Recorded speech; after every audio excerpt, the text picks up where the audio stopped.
Eu começo a ficar preocupado, gente, porque o que eu vou trazer para vocês agora é uma ação do Supremo Tribunal Federal direta, entre aspas aqui, de retaliação ao governo americano. Olha só isso aqui, gente. Supremo estuda bloquear ativos de empresa dos Estados Unidos no Brasil.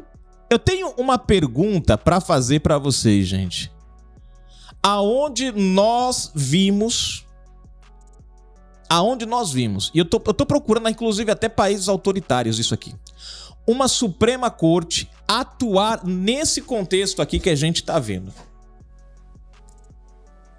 A gente tem presidente da República, por acaso? Não seria o presidente da República quem deveria, né, se impor contra o executivo americano? E a impressão que a gente começa a ter é que os ministros eles estão se utilizando do poder de magistrado para revidarem as ações dos Estados Unidos.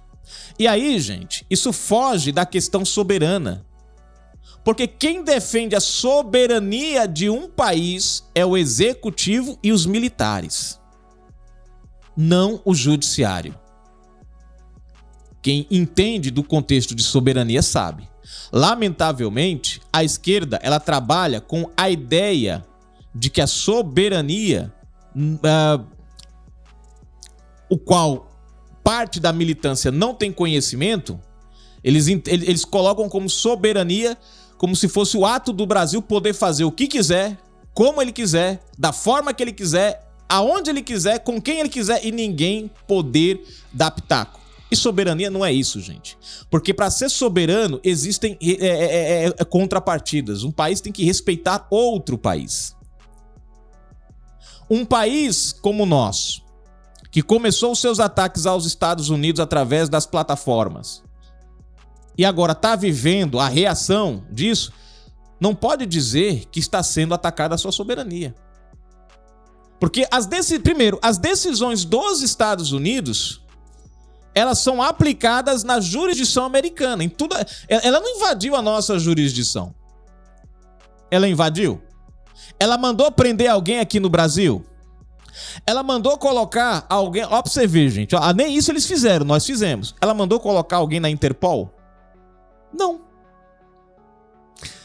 Ela mandou bloquear contas de pessoas aqui no Brasil? Não, mas nós fizemos isso com pessoas nos Estados Unidos. Não. A decisão americana é dentro da jurisdição americana. O Brasil obedece se quiser. Se não quiser, não obedece. Mas tem consequências. Aí querem não desobedecer, ou melhor, querem desobedecer, mas não querem arcar com as consequências. E não querem aceitar a responsabilidade do que fizeram para gerar a reação do que a gente está vivendo hoje. E aí tentam criar essa ideia de soberania, que na verdade está longe do real sentido de soberania. Vamos para a matéria, gente? Agora, vamos lá, a tentativa aqui, porque o Supremo está tentando revidar aqui. Pelo menos pode ser que eu esteja errado, né? Ministros do Supremo Tribunal Federal, STF, discutem possíveis medidas de retaliação diante das sanções determinadas pelo presidente dos Estados Unidos, Donald Trump. Entre as alternativas avaliadas está o bloqueio de ativos ou contas de empresas norte-americanas com interesse no país. Gente, sabe o que significa isso? Para vocês verem como eles não estão nem um pouco preocupados com a economia do Brasil, eles não estão preocupados com emprego, eles não estão preocupados com geração de emprego, movimentação eles não estão preocupados com investimento, não. Significa que se a partir do momento que eles começarem a fazer isso, eles vão fechar empresas americanas no Brasil, que vai gerar demissão.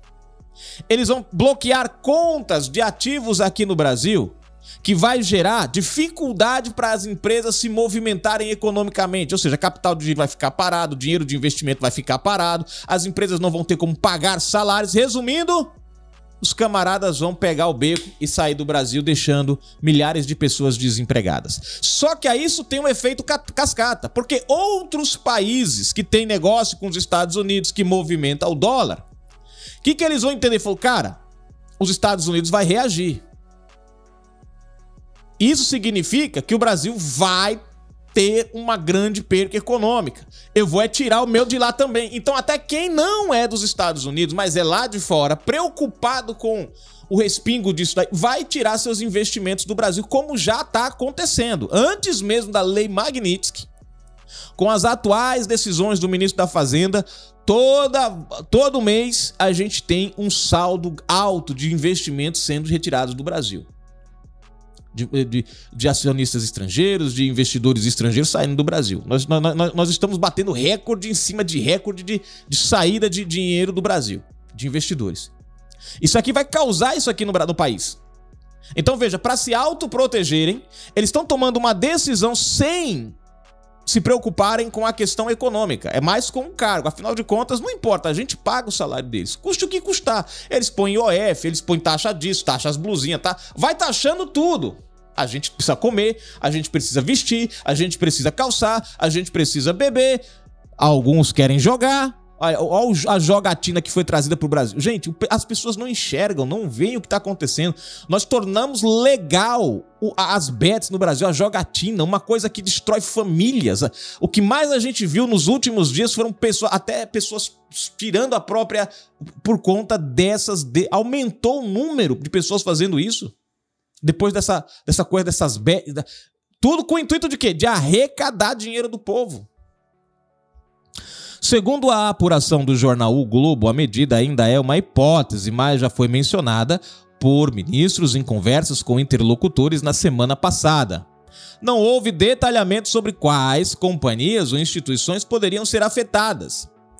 O debate interno ganhou força depois da decisão do ministro Flávio Dino, que determinou que os bancos brasileiros só podem bloquear ativos e contas de cidadãos nacionais por ordem de governos estrangeiros com autorização expressa do STF.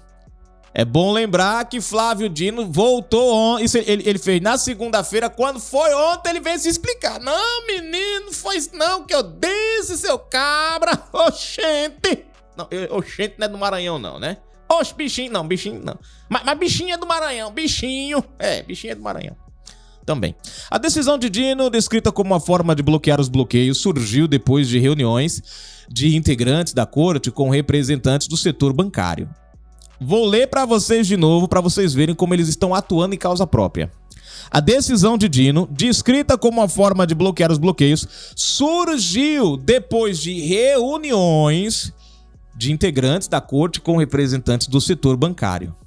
Nessas conversas, os banqueiros relataram que não teriam condições de descumprir a Lei Magnitsky, legislação norte-americana. Vocês estão entendendo, gente? Os ministros estão usando o Supremo para fazer reuniões e buscarem meios para se livrarem da Lei Magnitsky. Agora vai você, que foi atingido por uma lei de Moraes, se reunir com um magistrado de primeira instância, para ver o que acontece com você e com um magistrado que tenta burlar as leis. Quer dizer, é o nosso judiciário que não permite as leis serem burladas, tentando burlar leis. Que exemplo, hein? Utilizada para impor as sanções, enfim. De acordo com eles, o sistema financeiro internacional é interligado e eventuais punições às instituições que não seguissem as ordens dos Estados Unidos seriam severas e capazes de inviabilizar negócios. Um dos ministros presentes demonstrou contrariedade com a posição. Acham que somos teleguiados e que não podemos fazer nada, que não temos como reagir, declarou. Outro integrante da corte perguntou: os norte-americanos também não têm empresas no Brasil? Acham que elas estão imunes? Ao sugerir que ativos de companhias norte-americanas poderiam ser alvos de uma resposta do Supremo, ao sugerir que ativos americanos poderiam ser alvo de uma resposta do Supremo. Isso não vai acabar bem para nós. O ambiente no tribunal, que já era de indignação, se intensificou depois da divulgação na imprensa de detalhes sobre as reuniões com representantes do setor financeiro. Anteriormente, os ministros Alexandre de Moraes, Gilmar Mendes e Cristiano Zanin tiveram um encontro considerado com banqueiros para tratar do alcance das sanções. Durante a reunião, os executivos reforçaram que não havia margem para a flexibilização do cumprimento das ordens norte-americanas. A avaliação foi de que qualquer tentativa de descumprimento resultaria em consequências econômicas graves para o setor bancário brasileiro. O episódio foi interpretado por parte do STF como um desafio à sua autoridade. Para alguns ministros, especialmente os que consideram estar mais expostos a medidas de Trump, seria necessário demonstrar que a corte possui meios de reagir. Qual é a ideia do Supremo brasileiro, gente? Reagir contra os Estados Unidos. Essa é a ideia inteligente dos meninos. Quer dizer, eles bloqueiam contas lá fora, eles multam empresas lá fora, eles impedem que as empresas atuem aqui no Brasil por um determinado de tempo, eles ameaçam, mas na hora que a artilharia se vira para eles, aí... A decisão de Dino foi a primeira iniciativa nesse sentido. No entanto, segundo a apuração do jornal, a possibilidade de bloqueio de ativos de empresas norte-americanas no Brasil permanece em pauta caso o conflito avance. Se você perdeu seu emprego de uma multinacional americana, agradeça ao Supremo, hein? Vai culpar Bolsonaro dessa vez, não, porque Bolsonaro agora, meu amigo, não tem nada a ver com isso, não. Tá aí a matéria, né? Tá aí a matéria. Lamentavelmente, esse é o nosso Supremo. E aí, gente, eu volto novamente, eu tenho que repetir isso aqui, a 7 de setembro de 2021, quando nós tivemos o início ali dos bloqueios dos caminhões, lembram? Que os caminhoneiros foram para as ruas e fecharam tudo, e o Brasil começou a parar. E naquele momento, se Bolsonaro tivesse permitido que aquilo continuasse, o Brasil hoje não estaria nas mãos do PT. No entanto, o sacrifício, o preço pago naquele momento seria muito alto. Sacrificaria muitas pessoas, sacrificaria empregos, muita coisa. O Brasil está livre, né? Só que o Brasil vinha de um momento complicado já, porque foi da pandemia. Então Bolsonaro, pensando no povo, foi lá e falou, gente, para, né? A gente pode até conseguir, mas vai ser muito alto esse preço. O povo já sofreu muito aqui durante a pandemia. Não quero ver o povo sofrendo mais. Vamos. E os caminhoneiros... Ou seja, o cara poderia, naquele momento ali, ter o poder nas mãos. Só que ele achou o preço muito alto. Ele achou o custo das vidas muito alto para ter aquilo ali. Então ele achou melhor não sacrificar o povo. Aqui a gente vê o oposto. 11. Não, 11 não, né? Na verdade aqui, os mais aqui são 6, né? 6 meninos aqui dispostos a qualquer coisa, mesmo que isso prejudique a economia brasileira, gere desemprego. Esse é o nosso STF. Agora, quando a gente compara com o governo que os colocou lá, não dá pra gente dizer que não era esperado, né?